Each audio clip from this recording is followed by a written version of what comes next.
everyone, I'm Captain Logan, and look, it's Connor Nielsen. And hey today, we're going to, live in front of a internet audience, tell you how we felt about 2020 Mulan.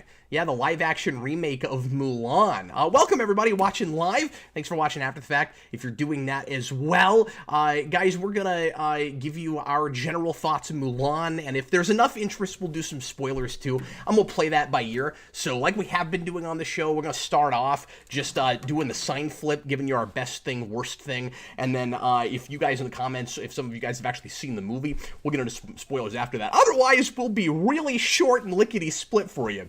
Although I should never say that. But we'll be shorter than we would be if we were doing spoilers.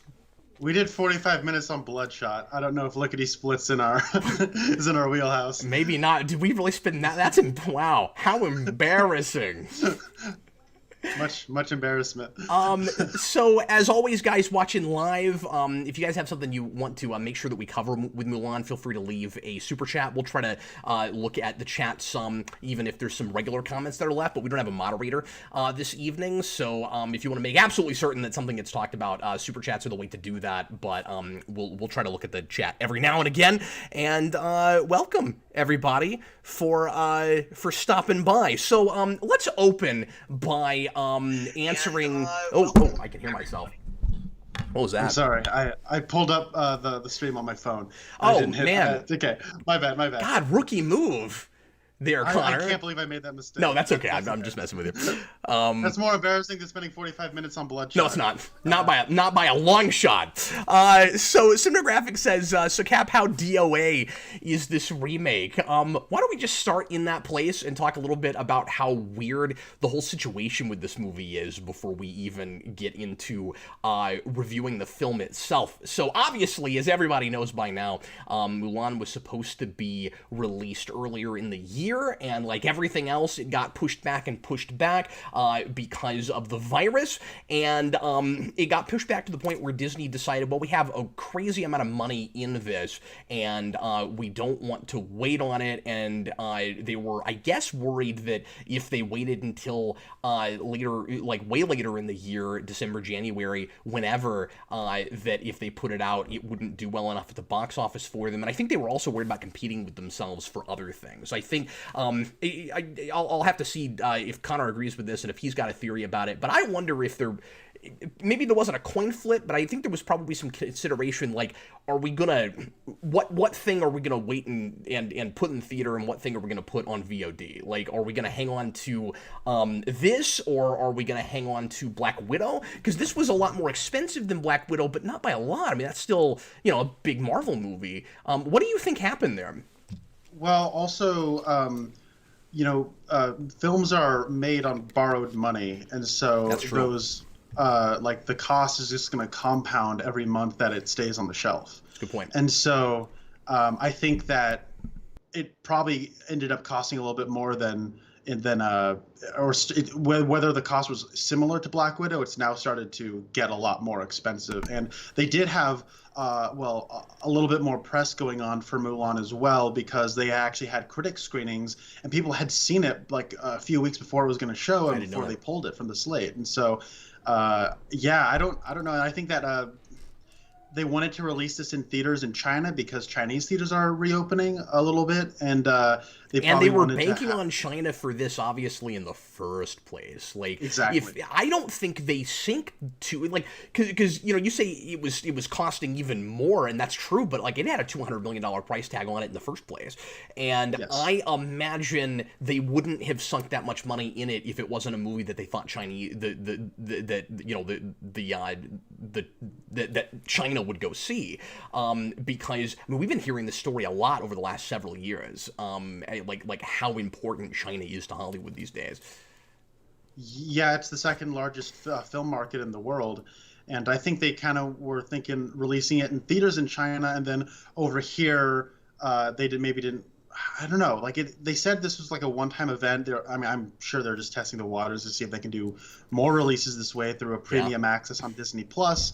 I don't know how the numbers are. I don't know if Disney Plus even releases their numbers, but I mean, I had a bunch of my friends come over and give me $5, so Yeah. that's how I was sort of playing this out. So Yeah, well, and uh, I don't mind because the $30 price tag was ridiculous. I have complained about this on numerous shows. I stand by it. I think it's unfair. I think it's nuts. I think it's especially nuts to expect people to pay a whopping $30 on top of a streaming service they're already paying for. That's the biggest thing for me. If it was that much, but you could also get on like Amazon and stuff, I wouldn't be complaining as much. It's still insanely hefty. But anyway, so as much as that annoys me, I don't mind saying Connor and I split our bill on this, and I didn't have any friends to help me out beyond that. I just got with Connor and was like, I mean, if we're gonna review this, I'll pay a half, but I don't want to go. I'd probably wait until it comes out on video. Which at the very least, at least they've told us that that's December now. At least we have a hard and fast date for when that's happening. I didn't think they were gonna be upfront about it, so I will at least give Disney that you know exactly what the stakes are and what you're paying for. At least there's that. yeah, and beyond I think Mulan is probably as sure a bet as any when it comes to VOD, because it's like families go to see Disney movies in theaters, and I mean, people say Trolls World Tour is this big massive hit. Not really. It did better than it probably would have anywhere else, but that doesn't mean it was like a huge hit. But as far as But for VOD, the problem is you're comparing something that's happening to something that's never happened before. So to make a big deal out of, look how much money this made on VOD, like, yeah, that's maybe impressive, but I kind of want to see a bunch of other things try that now. Like, the circumstances are different in the middle of a pandemic. Yeah, and I think, and more than any, it does come to, like, a lot of people don't have jobs right now. And so, so I know, like, Universal, going far back as, like, 2011, they were going to, some Brett Ratner movie called Tower Heist with Eddie Murphy and Matthew Broderick and whatever. It was, they were going to they were going to charge $60 for that, you can watch it the same day. And I mean, it's some subpar comedy. And so they didn't end up doing that, but that was, Universal's been trying to do this for a long time, but this is Disney kind of getting in on it. That's back in 2011, where it's unprecedented, where we've never released a date like that. And so they're going, I mean, like, to their credit, to some degree, or in their defense, I guess I should say, Connor, at least back then, it's like, we don't know what this is worth to people at that time. It just seems like this is a time that you just know movies are going to be successful, like, at all. Like, whether you release it on VOD, whether you release it to theaters, whatever you're doing, like, yeah, not up against the initial cost. Like for the time being, if you were making movies right now, not sure when the pandemic would end, and you thought that you might actually release the movie that you're making now while this is still going on, you have to make it cheaply enough where you know you can make that money back, which means you basically have to make it on about $15. Right. So Blumhouse, they are made for these circumstances. They really are. Well, yeah, and they can make they could make movies made by one person. Like in a room with no one else. Like we're at the end of the movie, it's 5 minutes of credits still, but it's all one guy. Where it's like the key grip and the lighting, it's all one guy. Key grip, my banister, which was like doing a great job that I duct taped my lighting rig to. It's the first time the lighting fixtures themselves got a credit in a movie. It's amazing. Right. So yeah, and then like cameraman, my camera. So yeah, I don't know how well this is actually selling on VOD. The official box office so far is like 37 million because of China. So I guess they just like released it because finally, like you said, the Chinese were able to go see it. But I don't know, what do you think they ought to have done? Do you think they should have sat on it, and even though it was still losing the money, and release it down the road? Or like, there's not a good answer. I mean, do you agree with me? Whatever they should have done is not what they did, but like I don't know what they should have done, and I'm not there. I'm not behind closed doors, so I mean, obviously, I don't have all the facts. I don't know everything, so I don't want to pretend like I know, everything that went on with this. But what do you think they ought to have done, just knowing what we know? Man, I don't know, because next year they're gonna be releasing all of this year's movies and next year's movies, because they've been making next year's movies too. Yeah, and so they're gonna compete with themselves, like I said earlier. And yeah, and so it's. I don't know. And like, it was one of those things where I thought this was probably the best thing they could have done until I was watching the movie and I went, oh, $30 for this? No. Like, you don't get bonus features, you don't get anything like that. Like, I mean, I go down the road and like buy a Blu-ray from Best Buy for $15, and I get a commentary, and I get, you know, making of and all that kind of a thing. And so, and then honestly, like when I buy a Blu-ray, I don't think Disney Plus, maybe it's just my internet, but like Disney Plus has like this like weird like thing where it'll like stall every once in a while and like jump ahead because I'm streaming it and I'm not. So it's like you're streaming, you don't have a hard copy of it, and so Yeah. the watching it's not going to be as like, it has more hazards to it than watching a hard copy. But that's true or of in anything theaters. that you've paid VOD for before. And I mean, like, you know, we've reviewed at least one thing already that cost $20, and we didn't spend the first 5 minutes complaining about it. And I think that's a little steep too. But this is just pushing that so much farther. Like if there is a standard right now, it seems like it's around the $20 mark. That's a good point. And a lot of movies that were going to be in theaters or maybe played in theaters for a week, they were the $20 mark, and I think that was, if you made it $20, I would have been a little bit more forgiving. But $30, that's steep. Yeah, and I hate don't that, know. and we'll get on to the actual review in a minute, but it's hard not to want to talk about this because of the weird circumstances, right? And the fact that this is a thing that should have gone to theaters, that we're reviewing shortly after it came out. We're like a week late on this, that we're reviewing shortly after it came out, that we should have been at a theater to see. And let me also mention, by the way, that this was my most anticipated movie this year. I was really excited about this. And I'll talk about why a little bit later, but this is a thing I've wanted to see for a long time, and I was really excited to get to see it, and then really disappointed that I didn't get to go in a theater, because this should have been this like big grand epic spectacle, and clearly you know, you can tell watching it, like it goes without saying, but like they wanted to make a movie that you saw in the theater. And so, like it really sucks that we didn't get to do that. However you feel about what actually ended up coming out, that's what was intended, and that's what I was looking forward to. And so, you know, at least I mean, at least I've got projector screens, but I mean, it's not the same thing. Like, I get to watch things larger than some people do, but it's not it's not a movie screen. You know what I mean? I mean, yeah, I have an 80-inch television, and like I was thinking, like, I mean, but it's this still is not a like huge going movie. to the theater. No, but that's exactly what I was thinking. Like, you look at these sets and you look at the costumes and stuff, and I'm like, yeah, it still feels small. Oh no! I dropped my sign again. Drop the sign. Yeah. So you want to get onto the review? Yeah, let's go ahead and do that. So Mulan, everybody knows the story of at least the original Mulan. It's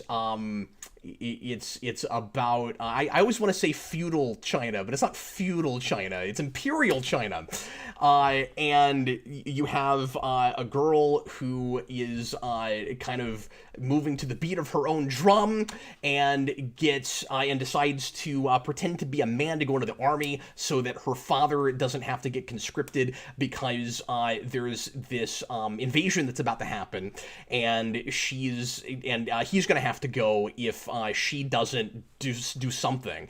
And he is really decrepit. He was in the last war, and he's not in good shape, and he's getting older now, and he's going to die if he goes in. So she pretends to be a man. She goes in, and if she is found out, it's going to be dishonor for her whole family. And we've all seen Mulan, so you know we know what that's about. This movie is that with a twist, and we'll talk about that. So Connor, why don't before you get to your sign flip and how we felt about it of it all, let me just say that I was really excited about this initially, because I thought, like a lot of people, this was the one movie Disney had in their arsenal of animated movies from the heyday, or arguably just after the heyday of the great 2D animated Disney movies. I think this is about where they start to fall off. Some people love Mulan, some people think it's just okay, but Mulan's usually not put up in the same sentence as The Lion King and Aladdin, right? Like, it's either the tail end of the glory days, or it's the beginning of the not glory days, when you could then get into Tarzan and some movies like that. And so we so I thought that this made a lot of sense to do as a live action remake, and almost happened as early as 2010. By the way, like they started putting it together and it fell through for some reason. It's supposed to happen way back then, even when they were not getting into these quite. So I guess this would have been maybe the beginning of that if that had been really successful. Obviously they did 101 Dalmatians and stuff, but it was before we got to the Jungle Book and stuff like that. But that was a movie that I always thought was pretty good, but I always felt was off a little bit for some reason, could never quite put my finger on it. Like, there was something you could do to improve that movie. And I always thought that making a live action version was a really good idea because it felt like it was a good movie, but it could be improved upon. There was stuff you could do to make it better. Beauty and the Beast, I don't know. That's arguable. It was Lion King, arguable, and also why live action, and so this was a thing that you could do differently and make it not exactly the same thing all over again, and you could make it entirely live action and make it maybe a little bit more of a serious thing. And so I was excited to see the attempt at that. So that's why I was really excited about it. Okay. And I don't know, Connor, what your experience has been, what your track record is with these, with the live-action Disney remakes. And have you seen very many of them? I think I've seen all of them. Okay. So I've seen, I think, all of them except for Cinderella, and I didn't see the one Disney Plus did. I have not seen Lady and the Tramp. Lady and the Tramp. That's what it was. Yeah. Nobody has, but I've seen all the real ones. Nobody saw Disney or Lady and the Tramp, and I love Lady and the Tramp when I was a kid. But that was another one where I was like, live action. What do you do with that? Yeah. So it's funny you say that because I think there's sort of like this. A lot of people have turned on these live action remakes. A lot of people really like the Jungle Book, and then the very next one they did was Beauty and the Beast, and a lot of people hate that. And I liked it a lot. It's got issues, but I actually really liked that one. And so a lot of people dogpile on these. A lot of people said, and it's like the way I see it is, none of these, besides two of them, have been terrible. I think that Alice in Wonderland and The Lion King are the terrible ones. I don't think Alice in Wonderland counts. I think Alice in Wonderland fits more in like the Hook category because it's almost like a sequel to a thing. Like, she's been there before. Well, like it's almost. Well, yeah. Well, they're doing the same thing that that like the Nutcracker in the Four Realms was doing. Oh, and I didn't see that. I mean, good. It was awful. But the thing is, like, I know that the reason Maleficent got made was because Alice in Wonderland made $1 billion. I just can't even. You just can't even say it without my cringing. It's not even possible. And so it's like, but a lot of these live action remakes, I think, fall into the 4 or 5 out of 10 category. I find them, like, largely unremarkable, not very good. Aladdin was embarrassing. Really, it was flat out embarrassing. I did not hate Aladdin, and I know I'm sort of in the minority. I've heard a lot of people say that, but I thought it was embarrassing. I thought that movie was all over the place tonally and had no idea what it wanted to be and was trying to make everybody happy and ugh. I mean, I didn't think it was good, but I didn't think it was like bad. I think 2 of them have been good. I like The Jungle Book, and Cinderella's my favorite. And I think a lot of that comes down to Kenneth Branagh knows how to make a movie. Oh, I didn't realize he made that. Interesting. Yeah, he did. And I mean, that introduced me to Lily James, and she's gone on to have a very successful career in like Baby Driver and a lot of like plays and stuff. And I don't know. But so I like Cinderella. I like The Jungle Book. I don't like, Alice in Wonderland, Maleficent or The Lion King, but all the other ones. Did you see Dumbo? I didn't see Dumbo. Oh my God! I forgot I did see Dumbo. I heard that was awful, and I really wanted to see it because of the cast, but then everybody said it was the worst thing ever, so I didn't bother. Maybe I still will, but I've heard nothing but bad things. A friend of mine referred to that movie as Elephant Man Returns, and I'm like, that is really good, because Michael Keaton and Danny DeVito are in it. It's a Tim Burton movie, and it's about an elephant. But yeah, that one's awful. I forgot that one. You know what? More of these are really bad than I remember, because a lot of these blend into the scenery, they blend into the wallpaper, and they're just not interesting to me. And like they kind of meet the minimal requirement of what is accepted in like a Hollywood movie. And so it's like freaking out about how bad Dumbo apparently was. There's a part where Alan Arkin rolls up and like the city of tomorrow is like burning to the ground, and he just says, "This is a disaster." And then I turned to my girlfriend and I said, Amen. Yeah, like you said it, dude. And But why is it, I know we're off the beaten path here, but why is it, Connor, that it is so much worse when you're watching something that's a total train wreck? And again, I'm not seeing that. But why is it worse when you watch a train wreck filled with like an all-star fantastic cast? It makes it so much worse for some reason. You know, when I hear like Alan Arkin is in that movie, I'm like, oh no, another one that another actor that I just love.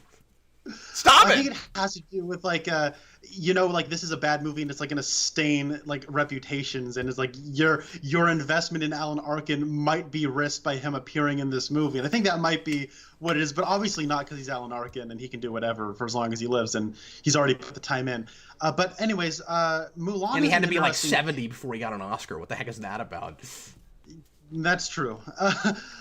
He's a character actor. This is the character actor problem. Michael Stuhlbarg is one of the great actors of our generation, and he's not even been nominated for anything, and he's always in like 3 Oscar-nominated films every year, and so, and Doctor Strange for whatever reason. But the thing is, when it comes to Mulan, so I did not grow up watching Disney movies. Yeah. I watched Godzilla, I watched James Bond, and I watched Star Wars. That was my holy trinity. Like that's what I watched. And so, but I did watch a few Disney movies that fell through the cracks. Snow White and the Seven Dwarfs. I did watch Lady and the Tramp. I watched Tarzan, and I watched Mulan. And Mulan was one of the ones that I actually watched a few times, and so it kind of has a special place in my heart, as it's one of the only Disney movies I did grow up watching. And I hadn't seen it in well over 10 years, and I actually watched it immediately before watching this new Mulan. And the biggest mistake I watched in preparation of watching Mulan was watching Mulan, because I think that's a solid movie. I think it's really good. I think it has issues with trying to adapt ancient China for a late 20th century American audience, and it doesn't really at all understand that culture. It has like but at the same time, it has really striking images. It has I felt like gorgeous Hercules animation. had the same problem with Greek mythology, to be perfectly I've never honest seen with Hercules. you. Yeah, but you're right. I mean, Mulan was worse in that department. Yeah, it was real trepidatious, right? Okay. Yeah, and so you'll have like some slang where you're thinking like Eddie Murphy will do some slang, and you're like, that makes no sense. Do they even know what there's like a part where like they're training and like she gets kicked over, and Mushu was like patting her with like a rag, like it's like a boxing ring or something. I'm like, so a boxing ring reference in ancient China while they're doing a training in an army, and like the way they are. And you know why they think they can get away with that, right? They think it's the same thing as the genie from Aladdin, where it's like the genie can make all those pop culture references because he's got cosmic awareness, and they're thinking, well, he is like this godlike spirit thing, so maybe he has the same thing. But I don't get the sense that it's the same thing as the genie. No. I'm with you. I never liked that either, but I think they're being a little bit lazy with that. We're like, well, he's sort of like the genie, so we can give him whatever pop culture references we want. I mean, I don't like Mushu all that much. I don't think a lot of the comedy relief in Mulan really works. I know that's like heresy, destroy it for a lot of people who will hear that, but I don't think so. I think that's been reappraised, and I think a lot of people feel the same way you do about Mushu. The first thing I heard from a lot of people when this got announced was, "Oh, yay, they took Mushu out. Like maybe we can take it seriously really? now." Like, yeah, because I don't know how many people are actually upset about that, but I mean, like, I don't know. It's not like I took a poll. It's just the people I heard agreed with me. It's like, yay, you got rid of Mushu. And that's interesting because like when I've been hearing people talking about the new Mulan, they say, "What, they took Mushu out? Why did you even make it then?" But anyways, but like I think that the movie really has really good character design. It's got great images, great animation. It's paced very well, and it has some of the best music in Disney stables. "I'll Make a Man Out of You" is, for my money, the single best scene in any Disney movie ever. The song rocks. It's the good. Scene rocks. I don't think it's that good, awesome. but it's good. I love it. And I think that soundtrack's a little hit and miss, but it's better than some others, and the good songs are really good. And I mean, I think Mulan's song at the beginning, where she's kind of unsure of herself and trying to decide where she's going to go, is really good too. Yeah, and I mean that those characters always have one of those, Aguilera. and that's one of the better ones. One of the the kind of conflicted nature songs. Like it's pretty good. So I guess I'll just go into my best thing, worst thing. Given that we're 25 minutes into the video, it's probably time to review the film. That's a good point. What do you think? Just so much surrounding this movie. I mean, it's it's hard not to go there. So I don't have a sign. Instead, I'm getting in touch with ancient Chinese culture, and I have Tupperware. Yes. I have a green lid and a red lid, and you know what? Whichever one I open, that's where I'm gonna be. So this time you don't have to munch on anything, so we can be sure that we're not gonna have to wait like 30 seconds after you eat something. So the question is, are you gonna just, when you flip your sign, are you just gonna raise the Tupperware, or are you gonna burp the Tupperware? Oh, I think I'll give it a nice open. I will say, my best thing, worst thing about Here we go. Mulan, By the way, as always, I have no idea what Connor's going to say before he says it. And what's really fun about this is it's been 25 minutes. I don't totally know which way you're going, except you did say the worst mistake you made was watching the original before this. So I think I know where this is going, but I don't know where this is going. So go ahead. I said, yeah. So I can say the best thing, worst thing about this is the best thing, worst thing I can say about any of these Disney live-action remakes. Yeah. I have a thesis that storytelling is inherently more important than story. Obviously, it helps to be working with a good story. I'm not saying story isn't important, but when it comes down to it, storytelling trumps story. That's my thesis. That's my philosophy when it comes to stories and media and whatever.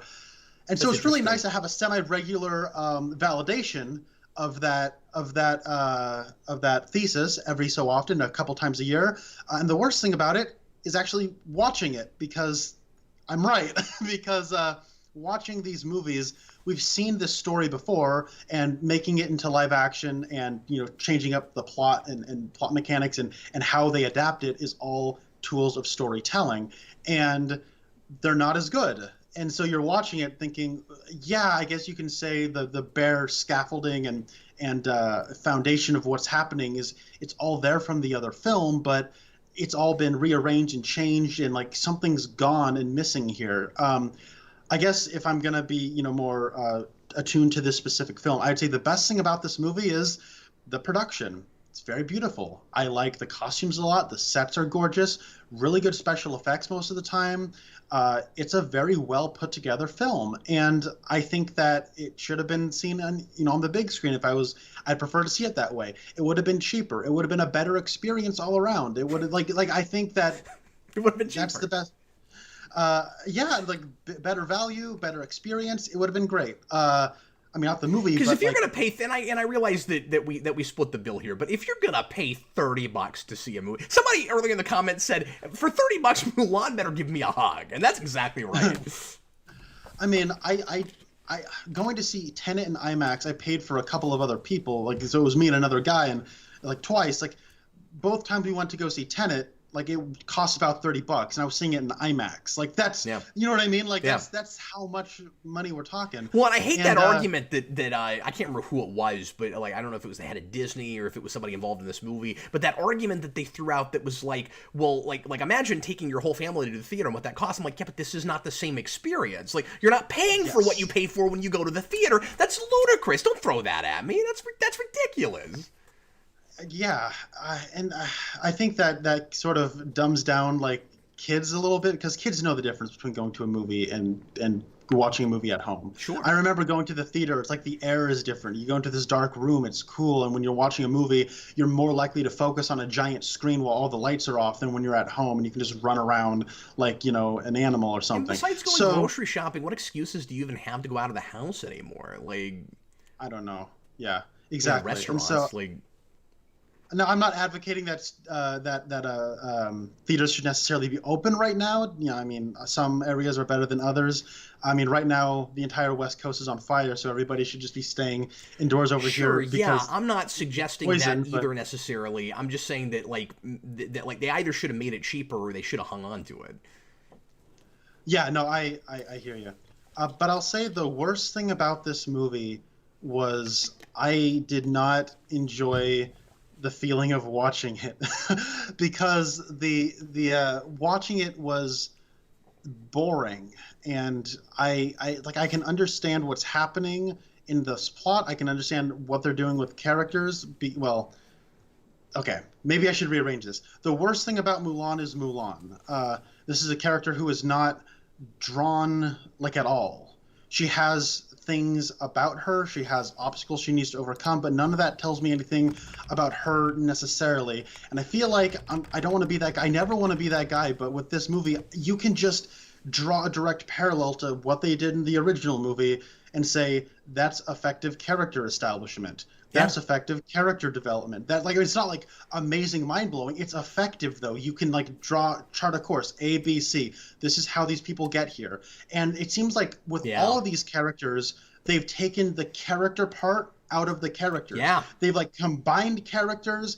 Like they don't like cast people who have like really outside of a few people, they don't cast people that have like really distinct features or have like very distinct like presences. Everybody just sort of blends together, and they sort of combined like 3 or 4 characters into one character with this movie, and then nothing seemed to be lost. And it's a lot of talking about. It's like they're not talking about characters. They're mistaking ability for character, and I did not enjoy.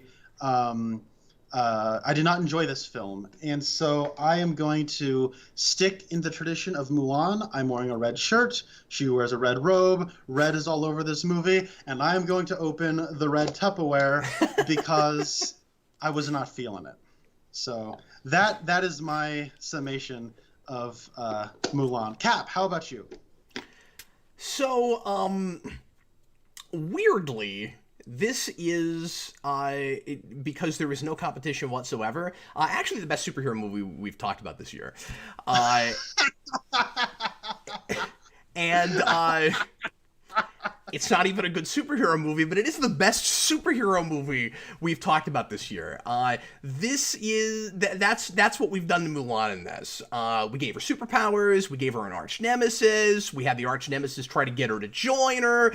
You got like half the big tropes that we established in the late 90s, early 2000s that we cannot get away from in superhero movies. We've just thrown at Mulan now. For what feels like no good reason, although I suspect it's, the cynical part of me suspects that it's in an attempt to try to make everybody happy. I completely agree with everything you said, but with the attitude that you've given us tonight, Connor, versus how I feel right now, I think I probably multiply what you're talking about by about 4. I found this movie offensively bad. Yeah, I mean, I thought it was offensive. And I was with it for about the first half. And then there's this turn that happens in the middle where I'm just shaking my head so hard it almost rolls off my body. Well, I say I was with it for the first half. They do a thing right away that makes me go, okay, they're going to have to really win me over on this. And I hope they do. Remember, this was my most anticipated movie this year. I was really excited about this. And so in the first, minute and a half of this movie, they immediately have Mulan do something, like a younger Mulan, like a 9-year-old Mulan, do something, absurdly impossible in acrobatics, where she's like this super fighting master at 9 years old. And I'm like, okay, you've immediately already changed this story. And again, I said earlier that it doesn't have to be exactly the same thing, and I'm hoping it's not exactly the same thing. But I feel that way just like I do in making another Superman movie. I don't want you to do Christopher Reeve again, and I'm ready to get past Lex and Zod every time. But I don't want him necessarily to be murdering Zod in the third act either. And I had that kind of with this, where, not that she murders anybody like that, it's not that, but we kind of missed the point, and we didn't replace it with something more interesting or anything. The message in this is so ultra superficial, and it's very different than the message in the original. And I feel like there's this attempt at trying to modernize this and make it feel more progressive and make it feel like it makes more sense for a modern audience. And I think it just completely and utterly fails at that. I think potentially it might have been able to do that. I think it's sort of trying to do almost like a gender identity thing, and I just don't think it works. Because I don't understand Mulan's motivations by the middle of the movie. And I don't want to get into massive spoilers here, but I gotta go to this because it's the thing that immediately made me lose the movie. I just completely lost the movie at this point.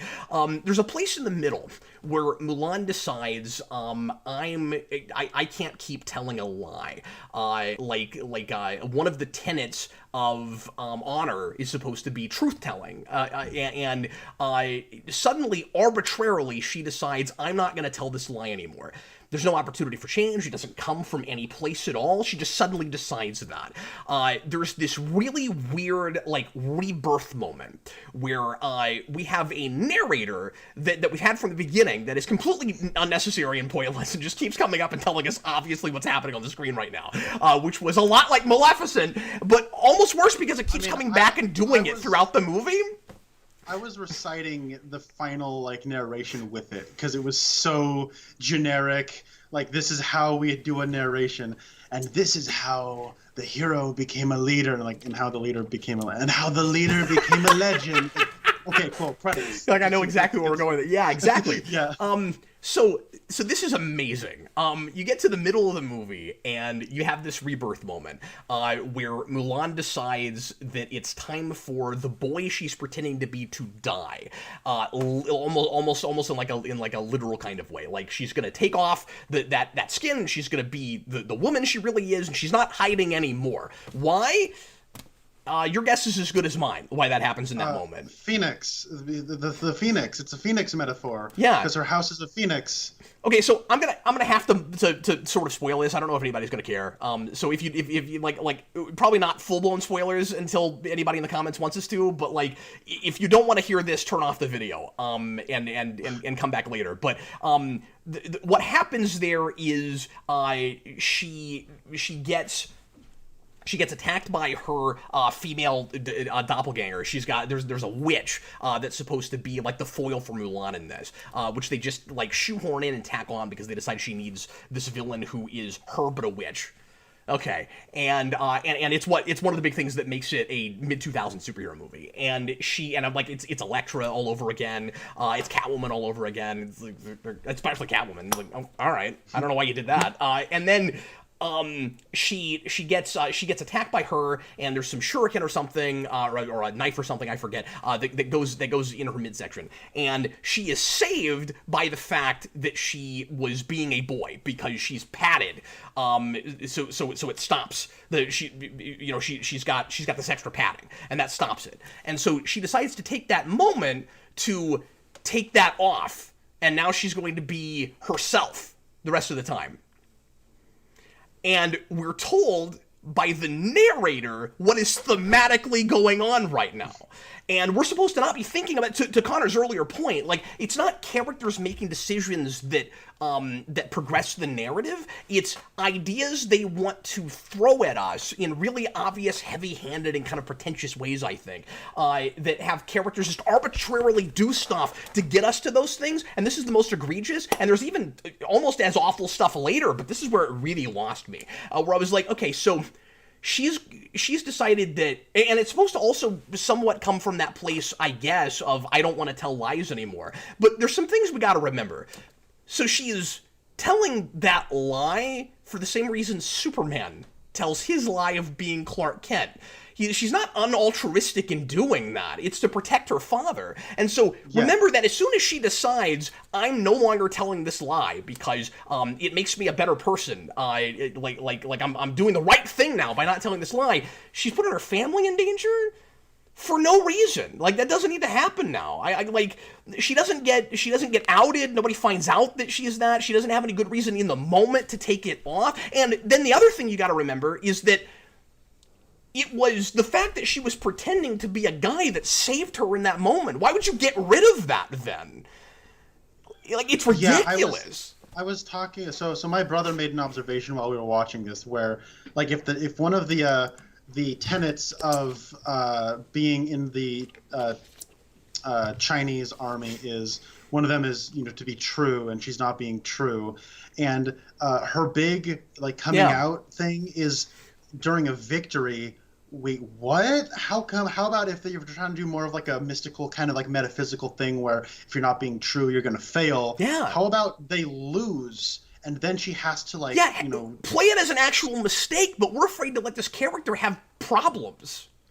No, we're afraid to let this character have like any character. Like Yeah. it's insane. Like I had I had like a running list of movies this was just taking elements from. It's taking elements from Star Wars, very blatantly. Yeah. In a It's lot taking of like ways, though. But in a lot of but ways. especially because the chi is the force in this, and I'll talk in a minute why giving Mulan superpowers is a terrible idea. It's terrible idea. But like there's a scene that is basically from the first Sam Raimi Spider-Man movie where the bad guy like comes close to slapping Mulan on the shoulder and saying, "We're not so different, you and I." And then there's a scene that is like they do Spartacus at one point. They do like it's in like then like at the end there's a little bit of Return of the Jedi, specifically Return of the Jedi. Like it is insane. I was watching this and I was kind of giggling to myself the whole time because I couldn't take any of this seriously. But Yeah, same here. like the thing about when I'm walking out of Mulan and I'm thinking, so who is the main character? Like that's not a good sign because I felt like Mulan had 5 lines in this movie. Yeah. Like it's like I couldn't remember like a single thing, and I think that they probably cast the actress because I think once you like kind of dress her up as a dude and she does a pretty okay like dude voice. Yeah, I bought and, all that, by the way. I mean, and like that's one of the harder things to pull off, I think, and I thought that worked pretty well. yeah, and I was just I don't know like the best thing about this movie is that Ming-Na Wen had a cameo, and that made me go, hey, check it out. But I also spent the whole movie going, she's going to be in here somewhere, right? And then she is at the end. Oh, really? Okay. Well, yeah, because you have to keep in mind that not only is she a live-action actress and is in stuff, but also she has a really good relationship with Disney right now. Like, she was just in The Mandalorian. Like, she's going to show up in this somewhere. They don't do like those cameos in other live-action Disney films, do they? Generally, though, I could be wrong on that. But... yeah, I don't think so. But I mean, a lot of the big stars in those movies aren't really stars anymore, and a lot of them aren't live-action actors either. That's true. Like this is a place where we have somebody in our stable right now who is a live-action actor who's been in like 2 major Disney TV things in the last 7 years. Like, okay, that's true. Because she's also one of the main characters in Agents of S.H.I.E.L.D. Like, she has a good relationship with Disney. Okay, yeah, I guess I wasn't necessarily thinking of that. I don't know. If she didn't show up in this, I would have been really surprised. I was actually kind of hoping she would have something of a more substantial role too. But of course, she just gets a cameo at the end, which is cool. I mean, I think she's there. But yeah.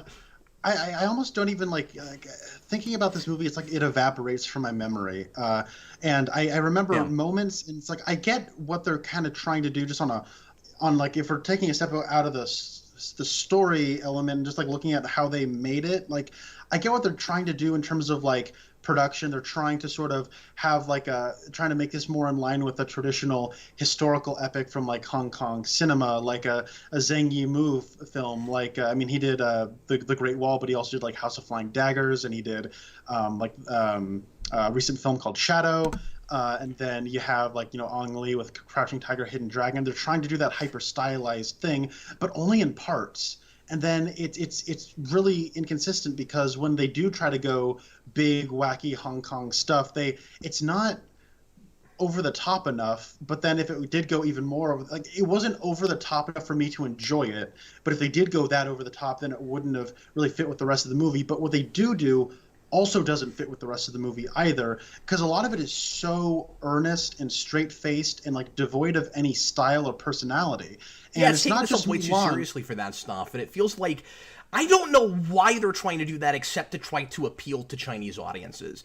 That may be the only reason that's there. I don't know, because but if I'm a Chinese audience member, I'd be bumming. This isn't Shadow. This is. But that's what I mean is But think about it. Everything that feels kind of tacked on, or like halfway done, is because it feels like they're trying to make everybody happy, and so of course they make nobody happy. So it's like none of those things are they doing really well. Real quick, Tom, and then I want to talk about exactly what you're talking about. Tom threw in a $5 super chat, talking about the kind of foil for Mulan, that character. It says it wasn't tacked on; it was in the original ancient Chinese story. I wondered about that because I figured something tonight I would be like, they threw this in there, and it didn't need to go there. And then somebody would go, oh, it was in the original story. Yeah, but it feels tacked on.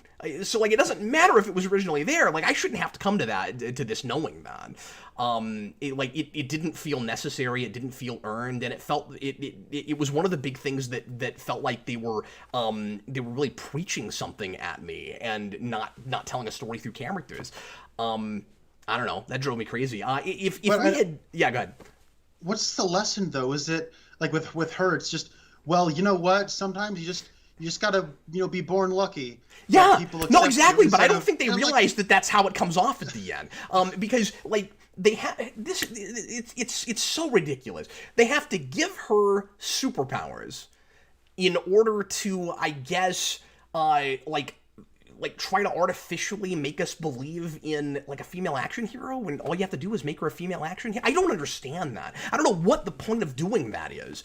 That's really how it watches to me though, is like, well, we can't, and maybe I'm wrong about this, but it feels like they think that they're going to look not progressive enough or something if they've got their female star actually having to like earn her being a soldier. Like they're worried that it's gonna come off sexist or something if she has to actually work at anything. If she has to, like the original Mulan in '98 had to like didn't know how to be a soldier, didn't know how to fight, like had to go there and work at it and good at it. It's like they're afraid of that. I can't think of any other reason that you would have her better at any soldier there at 9 years old. Well, and that's like, okay, with the original Mulan, what I like about that is that she does need to get better at being a soldier. That's like, that's what I'll Make a Man Out of You is all about. Yeah. But what we do know about her is that she's been raised to be a certain way with ancient Chinese customs, and but we do know she doesn't necessarily like that. Yeah. But she is resourceful, and so you get these things about her, like where she's doing her chores, and so it's like that she can figure it out. Yeah. And then she does figure it out, and then she kind of, and so it's cool. You got to kind of participate in like being a hero with her. In this one, it's like I don't feel like I'm ever a part of like the army because I don't really see what the army life is really. I mean, they have a few scenes where they try to show you, but like yeah, and I think that was the best stuff in the movie, by the way. And I was gonna say that was my best thing. The scene, because I haven't done best thing worst yet, but my bad. But you've got some scene, and this is where it was beginning to win me over, and then loses me. They've got the scene that they do in the original where finally she's trying to bathe herself, and she goes in a pond or some body of water, and in the original, several of the soldiers that are kind of comic relief in the movie all show up and jump in the water with her, and it's really awkward for her, and they play it for comedy. And in this, it's just her faux love interest that they don't allow to be a love interest, which I hate, by the way. Who comes in and she won't talk to him, and he's offended by that. That scene is really good. I like that whole sequence a lot. I thought that was an improvement on what they did in the original. So some of those scenes in the army were starting to get me there. I like how all that's handled. But we don't spend enough time there. I don't get to know any of those soldiers very well. So, and they also, by the way, do a thing that I think is really silly where they personify the cricket as a person and just call him Cricket and say he's lucky, and then they do nothing with that at all. That was weird.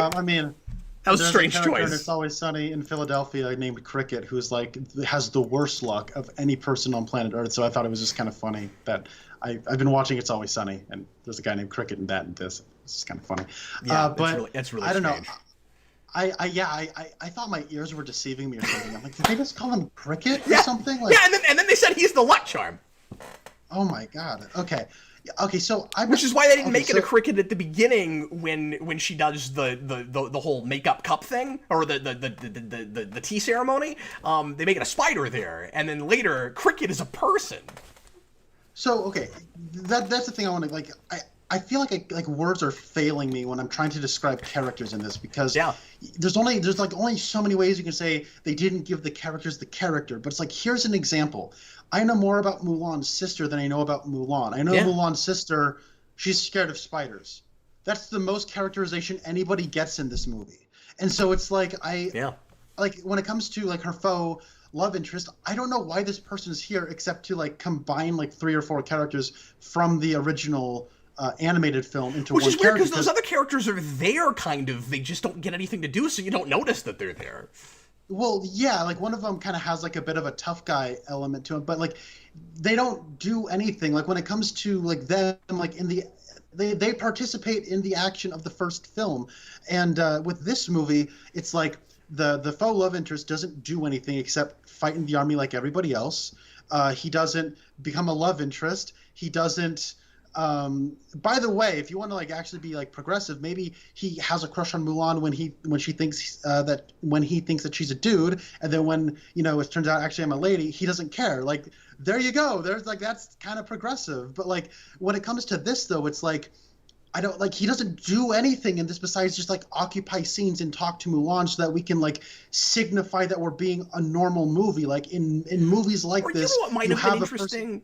Sorry, you just made me think of this. What might have been interesting is if he started like questioning his own sexuality because he was interested in her, but he actually is like still heterosexual. And then when he finds out she's a girl, he's like, okay, this makes a lot more sense now. I was really confused. Like you could have done something like that. Yeah, and so it's like I don't know. I think that when it comes to like the ending and it's oh my god. Ultratron 563 says that's what it actually is in the original, and that's why it's awesome. And I never really picked up on that if that's what it's supposed to be, but okay. Well, yeah, I think that what's his name, like Li Shang, is that his name in the captain in the original film? He like but I buy that like whether or not Mulan is being Ping or being Mulan, he respects who that person is regardless of whether or not they're a man or a woman. And then Ultratron says it's heavily implied. Well, I was like 14, 15. I wasn't thinking of that bad. I don't know, maybe. But yeah, why isn't she called Ping in this, by the way? I have no idea. I guess she came up with a name on her way to war, but maybe that's also from the poem. I don't know. I haven't read that. Maybe. So I don't know. And her family name is different here, and I think that might also be from the poem. Oh yeah, it was BD Wong. Mm-hmm. So here's another thing. Like the captain in this, they've changed him up, so now he's Donnie Yen, and it was cool to see Donnie Yen. Yeah. But he knows Mulan's father, and then that's his character. And then the Emperor is the Emperor, and that's his character. And by the way, they took Jet Li, who has one of the great faces in all of cinema. I love Jet Li's face. And they've made him unrecognizable. He doesn't look like Jet Li. I didn't know it was Jet Li until I looked it up. Who cares if that's Jet Li? It could have been anybody. I don't know. It's like I don't know. Like whatever. I could go on a whole thing about like I like actors who have like really distinct great faces. Yeah. Maybe they're not like super attractive. Maybe they're not like conventional. I just like memorable good faces that can emote a lot. And nobody in this movie had a face like that. And it was weird because when you watch an animated movie that's maybe not necessarily something you're thinking about, but they make them all look unique in an animated film. Yeah, they try to give them Can I suggest something, though? Because I'm going to disagree with you on just one character here in a second. But let me also say, because that's one of my best things. I'll have to put a couple of best things in to make it enough of a best thing, I guess. But with with the actress playing Mulan herself, I feel like she was really well cast for the movie I thought they were gonna make, and then she seemed to be having as difficult of a time finding this character as I did. I mean, I felt like she was sleepwalking through this movie, just trying to figure out what it was about, because she's like you were talking about earlier, and like I was talking, like she doesn't have to really strive for anything. She's got the Force from the beginning. So like and I wanted to complain about this earlier when she puts on the armor and decides she's going to go to war. I have a hard time feeling anything because she's not really putting herself at risk like she is in the original. She's not going to have a very difficult time getting through this because she's got superpowers, and so that helps it to feel more like she's kind of got plot armor. And the whole movie ends up, and like I said, it misses the point. This feels like it's about a character who is trying to do what she was actually born to do, as opposed to a movie about someone doing the right thing despite the kind of arbitrary rules of the system. That's what the original movie is about. This is about a character who was born able to do this and is simply not allowed to because she's a woman. And so it doesn't read right. It doesn't read the same. She's and not in an interesting way, because now it's not. it's supposed to be about saving her father, and it sort of is that, but it also feels like she's just using that as an excuse to get to do what she always wanted to do in the first place. Like, I need her to not... The hero's journey is, and I'm not saying everything has to be the same, but the hero's journey, and they're just making a superhero movie out of this, usually includes a hero who has to resist the call. At no point does this character resist the call. She's always wanted to do this, and that kind of hurts the whole point of it for me. Yeah. Here's the thing.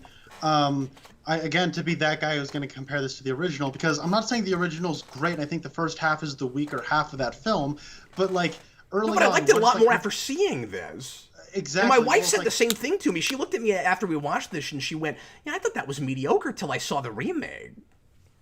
And so, but like when you watch that, they do effective like base level. This is how you like do character establishment and relationship establishment. What is her defining like interaction with her father? It's hey, chin up. You know, yeah. You might have made an embarrassment at the matchmakers, but you know what? I still love you, and you're a great daughter. Yeah. In this one, it's the defining like heartfelt emotional thing is repress yourself, Mulan. She's like, okay. Yeah. And so it's like that's what she's fighting for, and so it's like I don't get it. It doesn't make a whole lot of sense to me. Why the self-sacrifice thing doesn't work because it's too much about her getting to do the thing she wants to do. I didn't get in the original, in the animated movie anyways, I at least like understood her mom and her dad. In this one, I don't really understand her mom. I kept forgetting she even had a mom. Like there's a lot of things about this movie, and I think why they want to have like a more stoic, reserved thing is because it's like in honor, like I don't know, I don't know hardly anything about ancient Chinese culture, but I assume being noble and being honorable is not calling attention to yourself, and is to be more reserved, and is to be more inward, and to not call attention to yourself. But even then, in scenes where they're just by themselves, they still don't act like people in like a story, and so it's like you can change those aspects up. I think China will understand that America made this movie, and I think that right now they do understand that. But like, even if you did something kind of more conventionally Western, I don't think anybody's really going to draw attention because they know it says Disney's Mulan.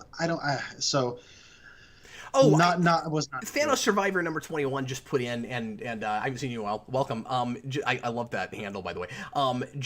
I left a super chat, and this was the thing I wanted to address, so thanks for reminding me. He says, the problem with removing the music is how important it was to learning about the characters' personalities and motivations, and making them... I guess he says this makes them uninteresting. He says making them uninteresting. So I think you could do all of that with a really good script. I don't think you have to have the songs. I was excited that this wasn't going to be a musical because I was like, oh, cool, like a really serious Mulan. What we got was a self-serious Mulan that is too silly to not have the songs there. I feel like, because I was like, okay, if you're gonna have... My wife was baffled by the supernatural element. Like immediately she goes, okay, so you're taking out Mushu, but you're gonna have this whole like chi superpower business. Like now it's way more supernatural than the original. Like I thought we were gonna get a like totally plausible real world Mulan with like a martial arts component. And again, I'm not saying it's bad because it wasn't what I was expecting. I'm saying that tonally it ends up feeling really funky, like Connor was talking about earlier. I found myself by the end wishing it had been a musical and they left the songs in, and I didn't think I was gonna feel that way. And having the songs just represented in the soundtrack, originally I thought was a really good idea. I missed them by the end. That ended up feeling really weird, and it felt like they needed to be there. And having Reflection orchestrated as this big, epic, sweeping music had me laughing every time. Every time. Yeah. And I think that... but if you were going with the story more, I think it might have gotten you. Like, it might have worked. I don't know if it on its own is cheeseball. I think in the movie, in the context of the movie, it was cheeseball. Yeah, I think that, to your point, though, in terms of, like, the chi superpowers, like, this is not really what she is. It's a very Western adaptation. Yeah, talking about Westernizing. And also, somebody earlier in the comments mentioned the Phoenix is also a Western idea. and that's where I was going to with it. Like, they want to like make it more spiritual and like touching it to be more faithful to the original text. Like, you can't make the argument that, oh, they did it because it was trying to be faithful to the text, and then also see how they adapted arguably the most important things about Chinese culture, and they didn't do that well. So I don't know. I think that, to me, like, I was kind of in a wait and see mood for this. I thought it was bad. I didn't think it was so terrible because I think it had enough superficial elements. And I mean, I don't know, like, when it comes to like a production element, like the craft is something I, try to pay as like I think notice that more than most people do, and I care about it more than most people do. Not saying I'm more smart than anybody else. This is what my mind goes to in terms of how they built that set, how they designed these costumes. I understand that, Connor, but like you might pay more attention to that than I do. I didn't think it was as good as you do. Some of the cinematography bothered me. Yeah, I don't know. Like, I'm not saying the cinematography was particularly good. Some of the fights are really silly. We keep opening fights by moving a camera with a character when they do a flip, and I'm like, no. Like, I don't care if that's a thing we do all the time in China. It looks really silly in the context of this movie. But so I was gonna have two best things, and one of them is the guy who plays Mulan's father. I think he's spectacular. Secondly, and I think and I've seen that guy in stuff, I think he does have the kind of unique face that you're looking for. I think he is memorable. He does. Second, tied on my best thing, because I don't think it's fair to just have that one. He's not in the movie that much. Is just location shooting and the way the locations are shot. There's a particularly there's a part where she's like running up a mountainside that's just awesome. So I mean, there's some really pretty scenery in this movie, certainly, and you expect that, but like some of that was shot really well, but the fights were not particularly great in a lot of places. I thought that it was a bold move to take your final battle and model it after Spider-Man 3. So, that could have been my other worst thing. So is everybody fine with some minor spoilers now? I'm gonna mention a couple of spoilers now because I got to. So especially we're already like an hour in, so this might as well have been a spoilercast. So Connor, how does the third act of your animated movie have that much more atmosphere than the third act of this? First of all, that third act that climax felt really rushed to me, and say like it felt like somebody was on a clock. And secondly, so you go to the city like you do at the end of the first movie, and the way all that is set up is just preposterous. It's like, because you have superpowers, we'll let you lead the army here now. I'm like, all right, okay. So I don't want to get too much into that, but I hated that. Okay, so then they get there, and we don't do the nighttime thing with all the fireworks and everything. It's gonna be during the daytime. It's gonna be shot as flat as humanly possible. Like they have this big epic battle for the end of their second act that should have been the climax of the movie. Because when they do something akin to the climax of the first movie, it's way less interesting and way less fun to watch. I couldn't believe that was shot in the daytime. Like, what are you thinking? And again, not just because it's different from the original. It's not remotely as cool to look at. Yeah, visually speaking, it was quite drab. I think that's a good word. I was a bit confused by the way this movie sort of represents the army.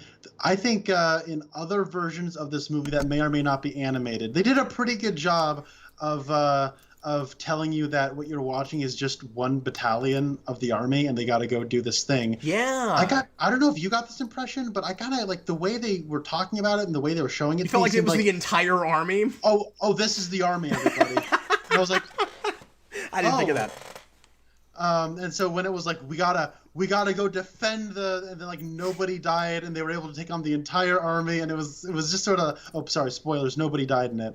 And so it was just like one of those things where I was a bit confused by the world building. I was a bit confused by, like, the plot is really, really simple in terms of just like the plot of what the bad guys are doing. Mm-hmm. And then on top of that, we think, well, it's simple because of the character story. that's where we really get the drama. And then that didn't have any character in it at all. And so I found this very dull and empty and boring. And like The Lion King, you think, man, efficient storytelling is like 80 or 90 minutes. That goes a long way. And then when you have like The Lion King and this, and they just take kind of the same, by and large, the same thing, and they just stretch it out and out and out until you get to 2 hours. And it's like my butt was getting numb. I was bored, and I just wanted it to be over. Yeah, I'd probably give this like a 4 out of 10 or something. And I meant to say this earlier, and I've kind of made this point, but I wanted to kind of summarize it by saying, remember back when Mulan was an underdog story? Like you remember that? Mm-hmm. I don't know, man. It just, my feelings were kind of hurt. I was really looking forward to this. Yeah, you and a lot of people I knew were really looking forward to this. Where like the notion that this is, it was the one I really wanted to see them do, and I realized they're doing everything. But then everything we were hearing about how they were approaching it felt like they were really taking it seriously, and then it turned into this like pretentious self-serious thing. I was like, no, it's one of those again. Yeah, Omari says, remember when Mulan had to earn respect? Yeah, and this time it's no, she did the right thing all the time. The only mistake she made, which wasn't a mistake at all, was not telling the truth, which she had to do to get there in the first place. And then she remedies that by doing a terrible thing, which is now put her family in danger, and the only reason there are no consequences to that is because she's the hero of the story, and she's not allowed to make mistakes. Well, oh my God. Okay, I thought I just had. I'm sorry. So there's one point where she. Like might I said, I found this offensive. There was a part of this movie where she is about to face consequence, and then all of her troops pull an I am Spartacus moment, and they go, "Oh man, that was awful." Remember that? Never mind. You got no consequence. You're fine. It's cool. I believe Mulan. They were all like, I believe in Harvey Dent, like all in one moment. But that's an element where that didn't happen in the like. Okay, why would you take all of like her like the characters that she was like interacting with in the animated movie, condense them all into one character that's not really a romantic interest, and then in this movie you have a thing that you don't really have in the animated one where she has to have all the people while they're in camp kind of break ranks to get behind her. It's like there's an incongruency there. Like that doesn't really go with it. Like you might want to actually add more characters than were in the animated movie so that you can have interactions with them and her like kind of regularly, so you do get a greater sense of camaraderie amongst soldiers and a greater number of soldiers so that you feel like she's really a part of something. It turns out that she was kind of buddies with one guy, and that was it, but they all like her for some reason. But even then, only sort of, because like they hardly ever have a conversation. And then at the end of the movie, so at the end of the first movie, he showed the love interest guy shows up and under false pretenses because he just likes Mulan and wants to be there, and he's invited for dinner, and you assume that they're going to get together after that, but they don't do like a full-on romance. They just go, yeah, come in for dinner, and it's like, okay, they're probably going to get together. I never saw what was probably a crappy direct-to-video sequel, or I'm sure they're together. But then maybe I'll watch that. Maybe that's better than this. Well, I was going to ask you. Well, you know what? You might not have liked this movie a whole lot, but just you wait till they adapt Mulan 2.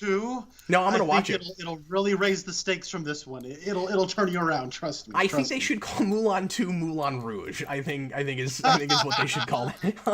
But then in this, I couldn't even believe it. Like, how am I not watching a parody of Mulan right now? You get to the end of the movie. Again, spoilers at this point. You get to the end of the movie, and he shows up, and they literally have a handshake, and he leaves. Like, that's what happens. It's amazing. I laughed at that quite a bit. I don't care, you guys. I'm totally going to watch it. I shouldn't, but I'm gonna. John Ty, $5 super chat. It seems like the writers for this movie have to overcompensate in their writing of strong female characters. Well, that's exactly what I think. I mean, I said that earlier. And I hate to jump that. I want to give people the benefit of the doubt and not assume that we're being disingenuous. But this watched really disingenuous to me. It was like, we've got to, to really drive home, we've got a strong female character here who can do anything a man can do. We have to make her able to do everything anyone on the planet can't do for the, for the most part. And then what are you ultimately, if that is your motivation, and I don't know for sure that it is, but if that's your motivation, what at the end of the day are you saying? Women can't make it on their own?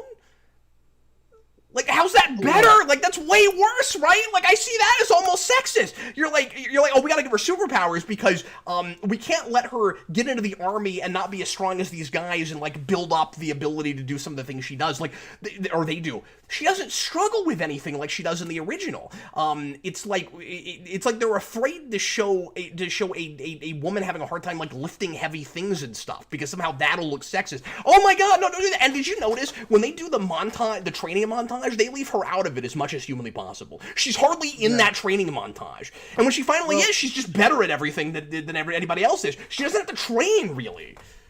Well, so outside of the training montage, like, outside of the training montage, the thing about this movie is that nobody seems to have any struggles. Like, nobody has any struggles. Well, that's true. So it's like, And so I think, like, it's more noticeable because Mulan's the key character and she's in almost every scene and she has, like, she has like 5 lines. That is a good point you're making. Yeah. I'm ultimately going to come around to what you're talking about is that, like, I will defend up to a certain point the writing of Rey in the Star Wars sequels. I actually will defend, like, Captain Marvel in Captain Marvel. This feels like it's written by an NPC. Like, it feels like it's written by somebody who wants to sabotage the notion of strong female characters. Well, and here's the thing. I have a lot of the issues of strong characters, period. And it's like, it's like the characters in general, there's, like, no personality. There's no insight. There's no, like, nobody has a worldview. Like, it feels like... When you compound it with everything else, when you do that, when you give her superpowers, don't show her struggling at much of anything, don't have her have any character flaws at all, and take away her love interest, how can I possibly interpret it as anything but you're afraid to let your main female character actually be a person? Yeah. When you compound all of that, it's really hard not to look at that. You can make some cases for both Rey, I guess, and Captain Marvel because they don't have as much of that compounding. I think Rey gets progressively worse than that. And remember, Rey was like my favorite Star Wars character by Force Awakens. Like, I freaking loved that character, and I think it all goes downhill from there. I think the problem with Captain Marvel is that she just doesn't have a character arc. But like this. Makes it, at least Captain Marvel feel like a person to me. You know what I mean? Like, this does make those look better. At least Captain Marvel. I think that I don't understand how this movie, like, this feels like a first draft. This really feels like a first draft to me because this feels like a very loose framework to build stuff on top of and then ultimately change stuff around and alter things. Down to, like, narration that's just explaining what's going on. I don't know what the production cycle on these Disney live-action remakes are, but I think they crank them out. If I were to, like, I mean, they make like 3 of them a year. This one I thought was in production a lot longer, though. It seemed like they gave this one more lead time. I don't know if I'm right about that, though. Yeah, I think that when it came to, like, the writing process, it seemed like that was the least important part, and, like, the most important aspect was how do we make this for everybody in terms of all things about the movie. And I'm not just talking about, like, a character. I'm talking about, like, just where they shoot, how they choose to shoot things, how we already kind of went into that, but you know where I stand on that. Yeah. Well, anyway, I don't know. This is one of the biggest disappointments for me in a long time, and disappointment for me is an understatement. I was pretty upset about this one. On my Instagram, I had posted something that said, "I'll make a man out of you" is peak Disney. You can't change my mind on this. And a friend of mine just responded. She just texted me and she said, "You are correct. By the way, did you see the live-action remake?" Boy, have I! I just talked about an hour about it with on here. So, funny. Boy, did I! And I'm not gonna say it's not made worse by the fact that you had to pay as much as you did. But I think I would have been just as disappointed in the theater. Yes.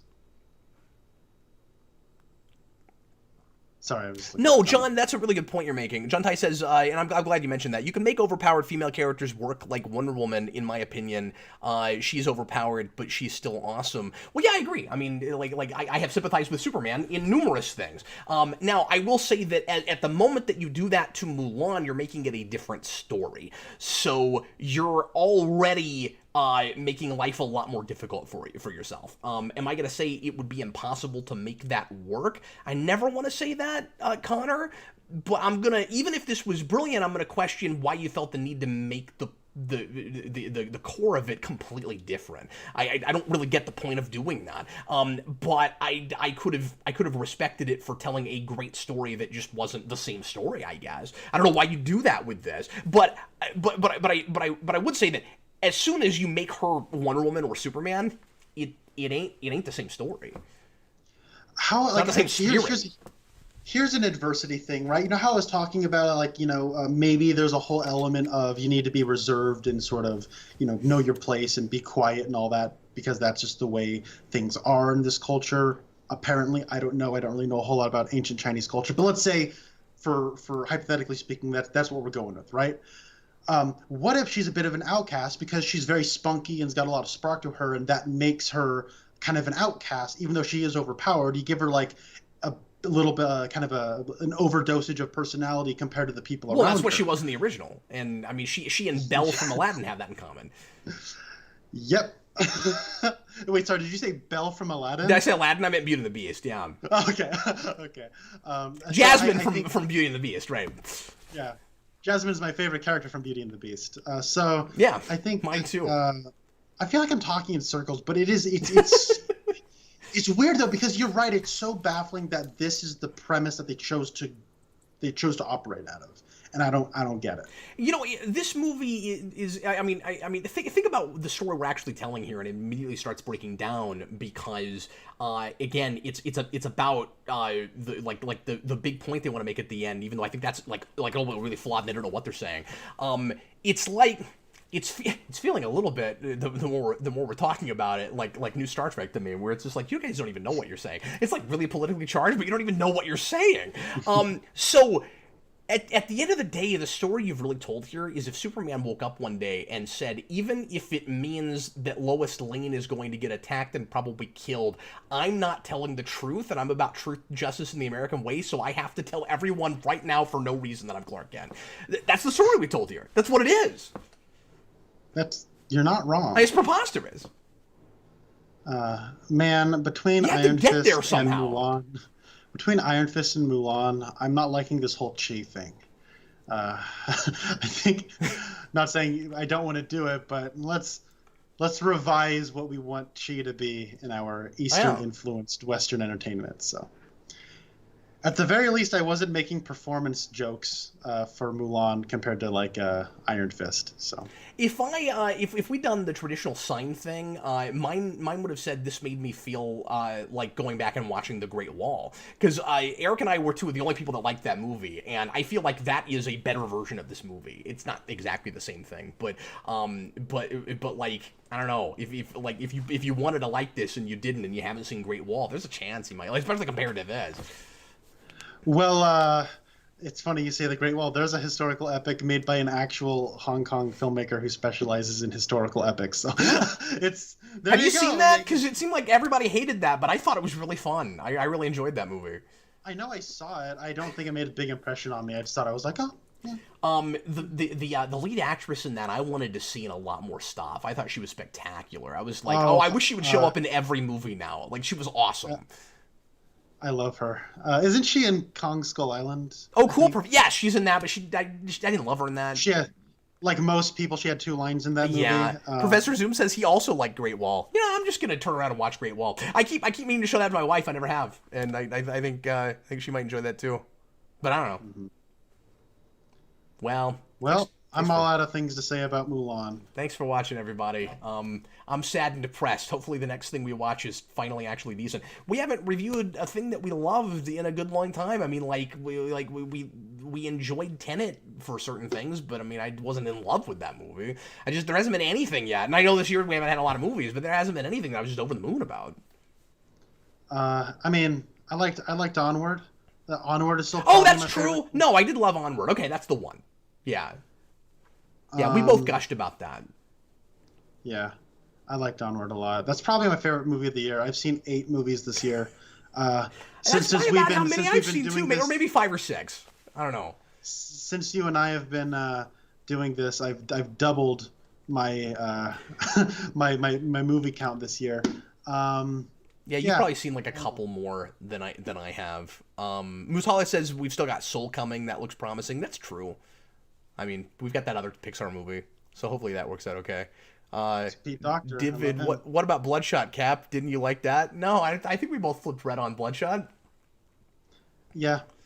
New Mutants wasn't great. I mean, Mutali, I hope No Time is to Die is good, but I mean, like after that last Bond movie, I'm not holding my breath or nothing. I hope that's great, but I mean, the last one was rough. And I don't know anything about the production of this one. I don't know if it was mired in the same turmoil or not. So yeah, I will say this about Tenet, to talk briefly about a good movie that I forgot to say something about. I had mentioned that movie didn't really have like the emotional core that a lot of Nolan films don't tend you mean to have. Dunkirk? Dunkirk, yes, the great 2020 film. Why Dunkirk. didn't you correct me? Because you were doing your intro, and you did eventually say Tenet. So, we opened that movie, and I was like, "We're going to review Dunkirk," because you and I had just been talking about Dunkirk. It was in my head. We opened that video. We didn't open that movie. Okay, I'm gonna interrupt you now and correct you. We did. We opened that movie. Yeah. But I don't know that one thing I like about Nolan movies is I like how he does a thing where he's meta without being self-referential, and these Disney live-action remakes are self-referential without being meta. So yeah, there you go. It ties back into Mulan. Sure. And I felt like Tenet was kind of missing that sort of meta element that I like in a lot of Nolan movies like Inception and The Prestige. So that's a great point. Well, everybody, thanks so much for watching. Don't know what the next new movie review will be, but when something comes out that makes sense for us to talk about, we will do that.